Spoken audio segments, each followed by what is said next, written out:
Hello दोस्तों, welcome to automation tutorials. आज का हमारा टॉपिक है हिस्ट्री ऑफ ऑटोमेशन। आज हम जानेंगे ऑटोमेशन की कंप्लीट हिस्ट्री कि किस किस लेवल से ऑटोमेशन हमारे पास पहुंचा है, ऑटोमेशन के क्या डिफरेंट चैप्टर्स रहे हैं वो हम आज इस वीडियो में डिस्कस करेंगे। स्टार्ट करते हैं दोस्तों। तो आज के हमारे चैप्टर्स रहेंगे manual control, then hardware control, then electronic control and at the last PLC and robotics. So बात करते हैं दोस्तों मैनुअल कंट्रोल की। Everything is done manually by hand और बाय हैंड टूल्स। यहाँ पे दोस्तों सब कुछ मैनुअली किया जाता था या तो हाथ से या फिर हैंड टूल्स की हेल्प से, and totally fed by operators and nothing is automatic. यहाँ पे कुछ भी दोस्तों ऑटोमेटिक नहीं होता था। सो एक एग्जांपल से आपको समझाता हूँ। जैसे कि आप पिक्चर में देख रहे हो, operator is controlling the temperature of furnace manually by observing the temperature gauge. यानी कि ऑपरेटर एक टेम्परेचर गेज को सिर्फ देख के हैंड वाल्व की हेल्प से टेम्परेचर को कंट्रोल कर रहा है। एंड एक नेक्स्ट एग्जांपल हम देखते हैं। एक ऑपरेटर लिक्विड के फ्लो को कंट्रोल कर रहा है एक टैंक के अंदर एक वाल्व की हेल्प से, जो कि ट्रांसपेरेंट लेवल होस से दिख रहा है। सो दोस्तों इस तरह का होता है कुछ मैनुअल कंट्रोल। तो इसके कुछ ड्रॉबैक्स हैं, वो हम ड्रॉबैक्स अभी डिस्कस करते हैं। सबसे पहला है ह्यूमन एरर। हर एक ऑपरेटर की जो कैपेबिलिटी है वो डिफरेंट होगी। दैट मीन्स उनके जो एरर करने की जो संभावना है, जो एरर करने की जो प्रोबेबिलिटी है वो कम या फिर ज़्यादा हो सकती है। सो उसी तरह से और हर एक ऑपरेटर की कैपेबिलिटी के हिसाब से जो प्रोडक्ट की क्वांटिटी एंड क्वालिटी होगी वो भी डिफरेंट होगी। यहाँ पे सेफ्टी इश्यूज रहते हैं। जैसे कि एक ब्लास्ट फर्नेस के पास में एक ऑपरेटर काम कर रहा है, अगर वहाँ पे कुछ एक्सीडेंट होता है या फिर वहाँ पे कुछ ब्लास्ट होता है तो ऑपरेटर की सेफ्टी का इशू रहेगा। Next is wastage of raw material and they all results in expensive products. So next level है hard wired control. So friends, this was the first steps towards automation. So इसके अंदर analogue timers and analogue counters use किए जाते थे। Logics were made through relays and contactors. तो ये पहला step था ऑटोमेशन की फील्ड के अंदर। यहाँ पे हमने लॉजिक बनाने स्टार्ट किए रिलेस एंड कॉन्टैक्टर्स की हेल्प से, जिसके अंदर हार्डवायर टाइमर्स, काउंटर्स एंड और भी बहुत सारे मॉड्यूल्स यूज होते थे जो कि एक कंट्रोल सिस्टम की तरह काम करते थे। तो ये है दोस्तों हार्डवायर कंट्रोल। इसके भी कुछ ड्रॉबैक्स रहे हैं, जैसे कि बल्की एंड कॉम्प्लेक्स वायरिंग। इसके अंदर दोस्तों वायरिंग से ही लॉजिक बनाया जाता है। सो इसके अंदर जो वायरिंग रहती है वो बहुत ही कॉम्प्लेक्स रहती है एंड बहुत ही बल्की रहती है and hard to identify the faults.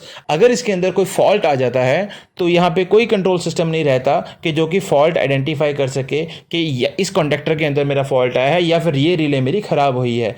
तो मैनुअली ही जो टेक्नीशियन रहेगा या जो इंजीनियर रहेगा उसको मैनुअली चेक करके ही बताना पड़ेगा कि इस चीज़ के अंदर मेरा फॉल्ट है या फिर ये चीज़ मेरी डैमेज हुई है। And next is more power consumption. Release and contactors के अंदर मैकेनिकल कॉन्टैक्ट होता है एंड कॉन्टैक्टर के अंदर भी एक सोलेनॉइड होता है। सो दोस्तों जब हार्डवायर कंट्रोल सिस्टम काम करता है तो उसके अंदर पावर कंजम्पशन बहुत ज़्यादा रहती है, बिकॉज हर एक कॉन्टैक्टर की अपनी पावर कंजम्पशन रहती है, हर एक रिले की भी एक अपनी पावर कंजम्पशन रहती है, ऐसे ही हर एक टाइमर की एंड काउंटर्स की।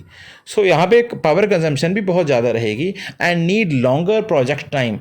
सो बात करते हैं दोस्तों नेक्स्ट कंट्रोल सिस्टम की, that is electronic control. So micro processors and micro controllers are used in place of relays and contactors. तो यहाँ पे रिलेज एंड कॉन्टैक्टर्स को हमने रिप्लेस कर दिया micro processors and micro controllers से। Now the logic can be made on a single integrated circuit. That means अब मुझे लॉजिक बनाने के लिए वायरिंग करने की ज़रूरत नहीं है, सारा लॉजिक एक सिंगल चिप के अंदर डाला जा सकता है। So the next question is, what is microcontroller or microprocessor? So it is a small computer on a single VSLI chip. ये एक छोटा कंप्यूटर है जो कि एक सिंगल चिप के ऊपर माउंट किया जाता है, which contains one CPU along with memory and programmable inputs and outputs. यानी कि एक सिंगल चिप के ऊपर ही programmable memory, CPU and input outputs mount किए जा सकते हैं। आजकल एक बहुत ही फेमस माइक्रो कंट्रोलर यूज़ हो रहा है जो कि है आर्डुइनो। ये छोटे प्रोजेक्ट्स के अंदर यूज़ किया जा सकता है, जो कि एक बहुत ही अच्छा माइक्रो कंट्रोलर है।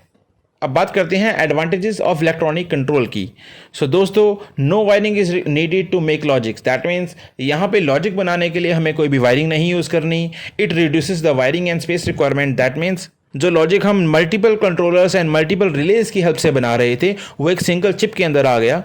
सो मेरी स्पेस रिक्वायरमेंट भी कम हो जाएगी and wiring as well. Reliable and has less maintenance, ये हार्डवायर कंट्रोल से ज़्यादा रिलायबल है एंड इसकी मेंटेनेंस भी कम है। बात करते हैं डिसएडवांटेजेस ऑफ इलेक्ट्रॉनिक कंट्रोल की। So it has a complex structure. जैसे कि मैंने बताया एक सिंगल चिप के ऊपर ही मेरा CPU, memory and IOs mounted होते हैं। सो इसका जो स्ट्रक्चर होता है वो बहुत ही कॉम्प्लेक्स होता है। Can't interface with high power devices directly, that mean LT panels या फिर जो हाई पावर की जो डिवाइसेस रहती हैं उसके साथ माइक्रो कंट्रोलर्स या फिर माइक्रो प्रोसेसर्स डायरेक्टली इंटरफेस नहीं कर सकते। They are made of complementary metal oxide semiconductor and can be damaged by a static discharge. एक छोटा सा भी स्टैटिक डिस्चार्ज या करंट लीकेज इन कंपोनेंट्स को डैमेज कर सकता है। Less number of digital IOs, यानी कि इनकी इनपुट आउटपुट कैपेसिटी कम होती है। Not every micro controller has analogue IOs as well, हर एक माइक्रो कंट्रोलर के अंदर एनालॉग इनपुट आउटपुट नहीं होते, तो ये भी एक डिसएडवांटेज है इलेक्ट्रॉनिक कंट्रोल की। देख लेते हैं इसकी एप्लीकेशन एंड यूजेस कहाँ पे होती हैं।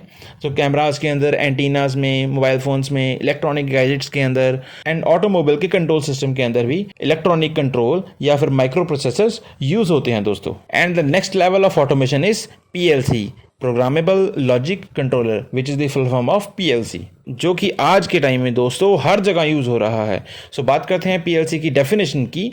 PLC is a industrial control system which continuously monitors the state of input devices, make decision based upon user program and controls the state of output devices. That means PLC क्या करता है, continuously monitor करता है अपने input devices की state को and according to the user program अपने output devices को कंट्रोल करता है। सो इस तरह से मेरा PLC काम करता है।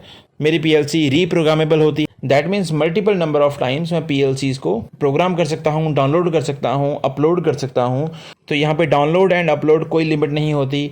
A very complex logic can be made without need of complex wiring. Multiple devices like timers, counters, memory shells are mounted on a single chip. इसके अंदर भी दोस्तों माइक्रो कंट्रोलर्स की तरह सिंगल चिप के ऊपर ही timers, counters, memories, IO devices सारा ही माउंटेड होता है। Various analog sensors like temperature, pressure, humidity, speed, etc. can be connected to the same PLC. So different types के sensors PLC के साथ कनेक्ट किए जा सकते हैं। Rigid and designed to withstand vibrations, temperature, humidity and noise. So दोस्तों जैसे कि मैं पहले बता चुका हूँ ये एक इंडस्ट्रियल कंट्रोल सिस्टम है। सो एक इंडस्ट्रियल कंट्रोलर होने की वजह से ये वाइब्रेशन, टेम्परेचर, ह्यूमिडिटी, ये नॉइस इन सबको बियर कर सकता है। Many inputs and outputs can be attached to the PLC. For example in S7 1500 PLC ऑफ Siemens we can connect 2,62,144 digital channels and 16,384 analog channels to the PLC. So friends, there are various manufacturers of PLC all over the world, जिसके अंदर Siemens है, Allen Bradley है, Mitsubishi है, Schneider Electric है, Omron है, Delta है and Panasonic। इसके अलावा और भी बहुत सारे PLC मैन्युफैक्चरर्स हैं जो यहाँ पे अभी मैंने लिस्ट नहीं किए हैं। Let's discuss an example of automation. हम सभी हेनरी फोर्ड के बारे में तो जानते ही हैं। He was the founder of Ford motor company. Ford motor company एक कार मैन्युफैक्चरिंग कंपनी थी दोस्तों। सो इस कंपनी में दोस्तों कार्स का हर एक सिंगल पार्ट ऑपरेटर्स अपने हाथ से ही टाइट करते थे, अपने हाथ से ही असेंबल करते थे।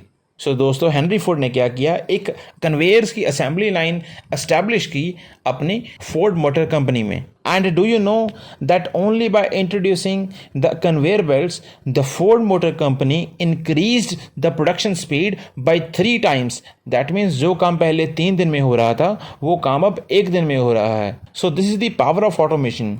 And yes, Henry Ford was right.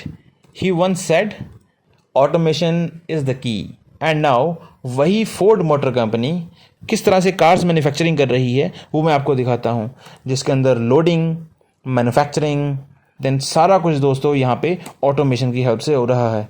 जिसमें बफिंग है, then painting, then paint fault checking. So दोस्तों from this we come to this and this is only possible by automation. So we will discuss about PLCs and other automation components in the next video. Till then, stay tuned. So ऐसी ही और videos देखने के लिए इस channel को subscribe करें and bell button का icon ज़रूर दबाएं.